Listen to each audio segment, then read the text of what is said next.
Nasa ano po kasi ako yung Pabella Hospital. Nagkaayos po ako nung CT scan nung nanay ko kasi may sakit po ito.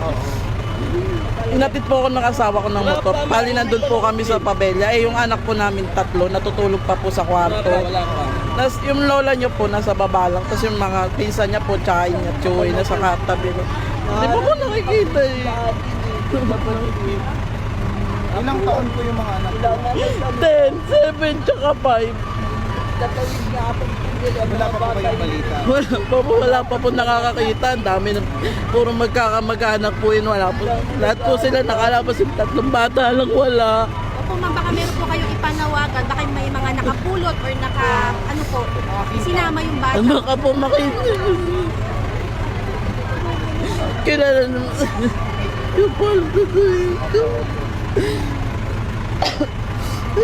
Baka po may makakita. Sana hindi. Sana. Sana wala silang makita. Wala pa. Makita. Wala pa sila nakikita. Wala po. Ubus po yung lahat. Kaya nga inisip ko mamaya na daganan lang.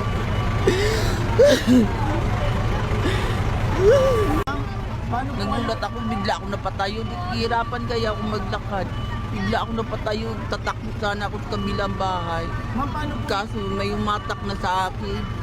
Kaya di ako nakatawid. Binuhat na ako palabas. Eh yun ang iniisip ko, yung mga bata nagtatanong-tanong ako. Wala daw, di daw nila na napansin na nakalabas.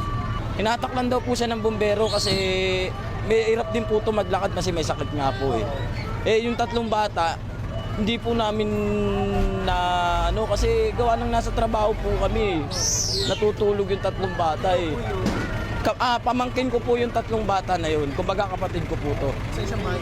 Opo, magkakasama po kami sa bahay. Sana mahanap. Wala pa naman po dyan. Sana po makita.